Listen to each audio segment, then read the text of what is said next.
All right, so we're working a little bit in the bedroom today, or lounging on the bed, as they will do. But yeah, I kind of roughed in the closet, a long time ago, and I made it just deep enough so that the clothes, you know, were in there well enough. But and I had it to where the water heater was kind of tucked in there well, and everything was kosher there. But then I didn't realize the main line for the hot water heater was this far over, and it's kind of, it'll be flush here and there, but I want to put a door here on a piano hinge, and I couldn't, I'd be able to do it on the surface level, but no framing to the wall. So I need to have it come out a little bit, and I don't want to redo the whole framing of the closet. So what I'll do is just add another 2x3. I'll just stick it onto here all throughout to take this drywall off and just kind of add onto the framing. So it brings it out an inch and a half, put the drywall back up, and that'll give us enough room to be able to, frame in a door here and have it swing in and out for access to this GFCI that is there for heat tape. And then I'm going to put a little platform here so I can have storage access here. I'm going to leave this one open, no doors hinging on this. And yeah, I did have the original wiring for the hot water up here because I didn't have a long enough wire. But then I just found some other 10 gauge wire that was longer. And so we moved it down. And so when I do all the finishing and mudding, we'll cover that up so it looks new or never there. But anyway, so we're just going to work on that for now, just getting this framing out. And I got this piano hinge here that I'll make a door, be able to, it won't be accessed often, but just have to have some access. So, if I need to turn off the main hot water valve, I can get to it, and obviously access to the plug back there. Yeah, or the drain valve here, but I could access it through here because this is going to be open. But anyway, so that's what we'll work on. Just thought I'd let you see that before we do that. All right, so we just have to start off by taking this little piece of drywall off on the top part of the closet there. Just put some clamps up to hold it there once I took the screws out so it didn't just fall away. And once it was ready, took the clamps off, pulled it away. And here we have some 2x4s that were from the original framing of the house. I took the pretty much the whole house down to the metal frame on the bottom, and raised the walls a little bit. So these, don't go from the floor to the ceiling, but this is just a fascia board and not anything structural. So it didn't matter if they filled the whole gaps there. It's close enough. I think it's only ½ inch off there since I have that cross 2x4s going over anyway. So it's nice to actually be able to use some original wood that was there, but we got that all put together. So now we can put the drywall back up. I did move it over to the left so it matches up there, and then there's a little gap on the right, so we'll just put a little piece in there and have some more mud work to do when we get to that aspect of it.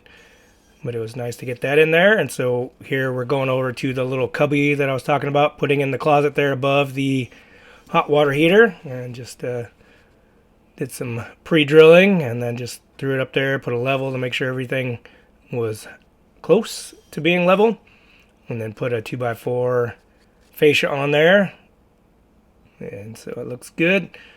And then since we're going to move out of there for now, and using my little inker, my laser level thing, I just love this thing. We're just finding the center spot of the room to put the where I'm going to put the electrical outlet for a ceiling fan that will be there at some point. Well, yeah, that just works really nice because if you're going anywhere over like 5 feet with a tape measure, you string it out and then it flops on the one end. And so you're like, just such a pain if you're doing this solo. So that little laser level measuring device works awesome. But here we're just putting in, and this back bedroom here, we're just going to put 4 of the LED puck lights up in the ceiling there. So we're just kind of wiring those in there. And you can kind of see on the left there in the middle, the little blue box, that's going to be for the ceiling fan.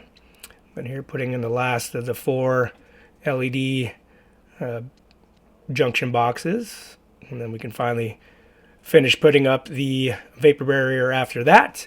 And this is the last sheet of 4 mil I have. Kind of ran out of that.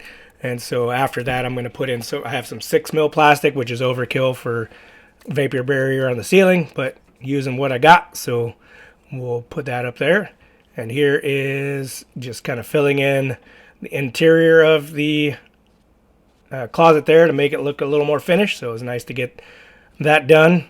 Hiding any of the 2x4s is nice to just make the house feel a little bit more done. So here we're just putting up on next to the water heater there for that cubby hole that I made. And I was going to keep that gap open there in the from the interior closet to the hot water heater, but we'll see here in a few minutes that I end up putting some cedar tongue groove in there. But anyway, just back here to finishing up the rough end of the drywall, just covering up more of the wood there. So that was always, or is, nice. So anyway, getting that done, and then we'll put some little pieces up into the cubbies to finish that off, and we'll let you know how that all went.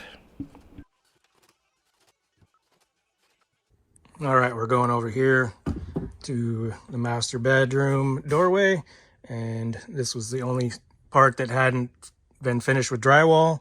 So right now it just needed to be extended a little bit this way because this door jamb had too much room for just shims.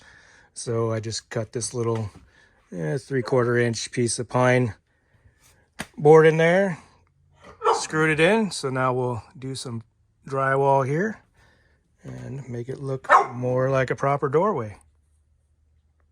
All right, so putting this up here, I put that little gap, that 3/4 inch piece of pine in there, and I do notice here after I get these pieces of drywall up that there's still a pretty big gap down at the bottom. So we'll put some more shims down there before we use the actual shims to put the door casing in. But anyway, just a little note on this little aspect. So that was fun getting this closed in. All right, let's go out to the reclaimed lumber inventory room here. Not the hoarder room, but the inventory room. Anyway, so what we're doing here is I want to find some, this looks, I think we'll use this stuff right here.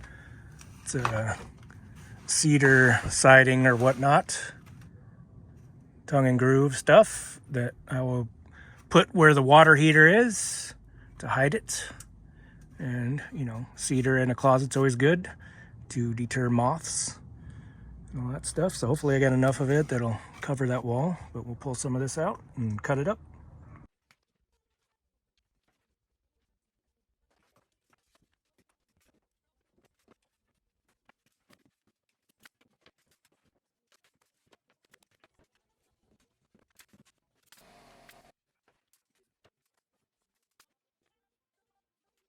All right, there's the rough end of the doorway here with the drywall.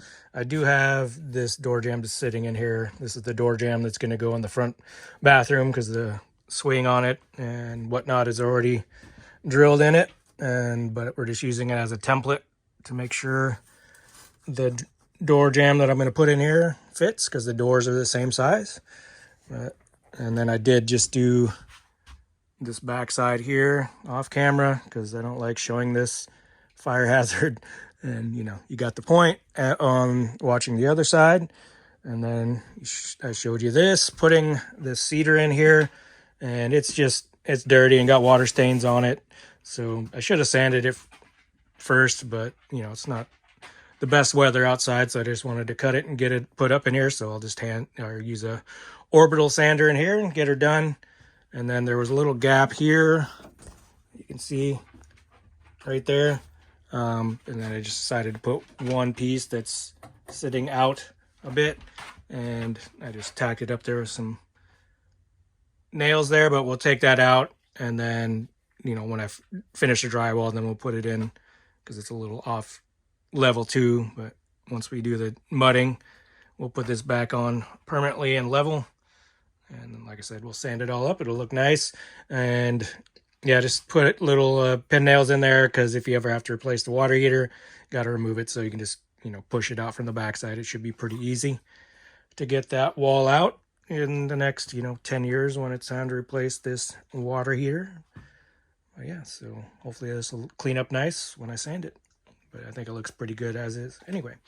And we'll just put my books back there for now. I can't wait to get a bookshelf so I can get my books out and remember what I have in my book library.